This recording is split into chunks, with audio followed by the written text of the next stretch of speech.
മൻമോഹൻ സിംഗ് വർഗീയവാദിയാണെങ്കിൽ, ഈ സ്റ്റേറ്റ്മെന്റ് വർഗീയമാണെങ്കിൽ ഇന്ത്യയിലുള്ള എല്ലാ പൊളിറ്റീഷ്യൻസും including Narendra Modi, including Amit Shah, including Yogi Adityanath വർഗീയവാദികളാണ്. അത്രേ ഉള്ളൂ. RSSും വർഗീയവാദികളാണ്. ഈ പ്രസ്താവന കോൺഗ്രസ് തിരുത്തിയിട്ടില്ല. RSS പ്രസ്ഥാനം ഈ പ്രസ്താവനയെ കോൺഗ്രസ് തിരുത്തിയില്ല.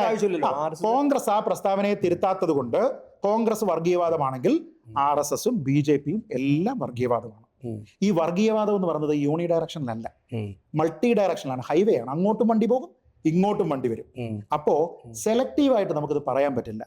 പ്രധാനമന്ത്രി നരേന്ദ്രമോദി പറഞ്ഞു, ഞാൻ CAA സമരം നടക്കുന്ന സമയത്ത് ഞാൻ പറഞ്ഞിരുന്നതാണ്, വസ്ത്രം കണ്ടാൽ പ്രതിഷേധക്കാരെ നമുക്ക് തിരിച്ചറിയാമല്ലോ എന്നൊരു സ്റ്റേറ്റ്മെന്റ് ഉണ്ട്. എന്നോട് 24 ന്യൂസിലെ അരുൺ ജനകീയ കോടതി എന്ന് പറയുന്ന പരിപാടിയിൽ ഇരുത്തിയിട്ട് എന്നോട് ചോദിച്ചു, ആ പ്രസ്താവന വർഗീയ പ്രസ്താവനയാണ് എന്ന് പറയാനായിട്ട്, ക്യാമറയിൽ നോക്കി പറയാനായിട്ട് നിങ്ങൾക്ക് കഴിയുമോ? അത് പറഞ്ഞിരിക്കുന്ന അമിത് ഷാ വർഗീയവാദിയാണ് എന്ന് പറയാൻ കഴിയുമോ? ഞാൻ ക്യാമറയിൽ നോക്കി ഇതേപോലെ പറഞ്ഞു, ആ പ്രസ്താവന വർഗീയ പ്രസ്താവനയാണ്. അമിത് ഷാ ആ പ്രസ്താവന പറഞ്ഞിട്ടുണ്ടെങ്കിൽ അമിത് ഷാ വർഗീയവാദിയാണ്. എനിക്ക് പേടിയില്ല. നിങ്ങൾ ഉരുണ്ടു. ഈ പ്രസ്താവന ആരുടേതോ ആണ്, അത് പ്രശ്നമായേക്കാം എന്ന് തോന്നിയിട്ട് വർഗീയമല്ലത് സ്റ്റേറ്റ്മെന്റ് ആണ്. പിന്നെ മറ്റേതെന്താ സ്റ്റേറ്റ്മെന്റ്? പിന്നെ ഒലക്കയാണ്. എല്ലാ സ്റ്റേറ്റ്മെന്റ് ആണ്. ഇനി മാറ്റല്ലേ? വർഗീയമാണ് എന്ന് പറഞ്ഞാൽ വർഗീയമല്ല ഒന്ന്. എന്റെ ഷാഹുലെ ഇനി ഉരുളണോ? നിങ്ങൾ ഈ സാധനം സമ്മതിച്ചതിന് ശേഷം എന്റെ പൊന്നു ചങ്ങാതിമാരെ എത്ര വേണേലിരിക്കാം. ഇതിന്റെ സം സ്റ്റോറി,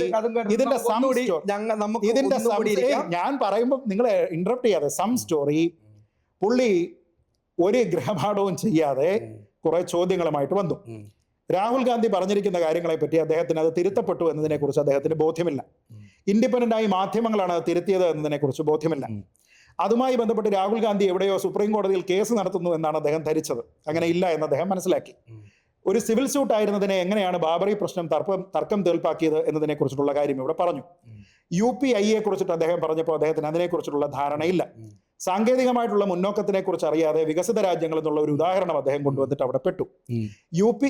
പലർക്കും ഹാക്ക് ചെയ്യാനായിട്ട് അവരവർ കൊണ്ടുവന്നിരിക്കുന്ന വോട്ടിംഗ് മെഷീൻ പറ്റും, ഞാൻ ഞങ്ങളുടെ ബൈബിളെ വായിക്കൂ എന്ന് പറയുന്ന പോലെ. എന്നാൽ തെരഞ്ഞെടുപ്പ് കമ്മീഷന്റെ വോട്ടിംഗ് മെഷീനെ ഹാക്ക് ചെയ്യാനായിട്ട് ഈ പറയുന്നതിൽ ഒരാളും ഇന്നേ വരെ ആ കവാടത്തിൽ ഒന്ന് പോയി നോക്ക് ചെയ്യുക പോലും ചെയ്തിട്ടില്ല എന്നുള്ള ഒരു കാര്യത്തിനെ പറ്റി. അടുത്തത് PFIയും RSSും ഒരേപോലെയാണോ എന്ന ചോദ്യത്തിൽ 1.25 മണിക്കൂർ അദ്ദേഹം തുടർച്ചയായിട്ട് ചർച്ച ചെയ്തു, തർക്കിച്ചു, വാശി കൂടി, ഡീറെയിൽ ചെയ്യാൻ നോക്കി. എല്ലാം ചെയ്തതിന് ശേഷം എന്താ സംഭവിച്ചത്? അവസാനം അതിന് തുല്യമായിട്ടുള്ള ഒരു പ്രസ്താവന റെസ്പോൺസിബിൾ ആയിട്ട് on the floor of the house മറ്റാരും പറഞ്ഞിട്ടില്ല എന്നൊരു കാര്യം പറഞ്ഞു. വർഗീയവാദ പ്രസ്താവനകൾ ഏതൊക്കെയാണ് എന്ന് ചോദിച്ചപ്പോൾ അദ്ദേഹം പറഞ്ഞു. സമാനമായിട്ടുള്ള മറ്റൊരു പ്രസ്താവനയെ കുറിച്ച് പറഞ്ഞപ്പോൾ സ്റ്റേറ്റ്മെന്റ് ആണെന്ന് പറഞ്ഞു, ആവാമെന്ന് പറഞ്ഞു, അവസാനമാണ് എന്ന് പറഞ്ഞു. നരേന്ദ്രമോദി വർഗീയവാദിയാണ്, മൻമോഹൻ സിംഗ് വർഗീയവാദിയാണ് എങ്കിൽ എന്ന് പറഞ്ഞു. RSSോ എന്ന് ചോദിച്ചു. ആ പ്രസ്താവനയെ തിരുത്താത്ത കോൺഗ്രസ് വർഗീയവാദിയാണെങ്കിൽ RSSും BJPയും എല്ലാം വർഗീയവാദിയാണെന്ന് പറഞ്ഞു. ഇവരെ പേടിയാണോ എന്ന് ചോദിച്ചു. അമിത് ഷാ ഇതേപോലെ, നിങ്ങൾക്ക് അത് വെരിഫൈ ചെയ്യാവുന്നതാണ് കേട്ടോ, പണ്ട് 4-5 കൊല്ലമായിട്ടുണ്ടാവും. അമിത് ഷാ ഇത് പറഞ്ഞിരിക്കുന്ന കാര്യത്തിന്റെ വീഡിയോ അവിടെ ഇപ്പോഴും 24 ന്യൂസിന്റെ ആർക്കൈവിൽ യൂട്യൂബിൽ ഉണ്ട്. അന്ന് അദ്ദേഹം വർഗീയവാദിയാണ് ആ പ്രസ്താവന പറഞ്ഞിട്ടുള്ളത് എന്നതിന്റെ അടിസ്ഥാനത്തിലാണ് എന്ന് ഇതേപോലെ ക്യാമറ നോക്കി പറഞ്ഞിരിക്കുന്ന ആളിനെ വരട്ടാൻ നോക്കരുത്.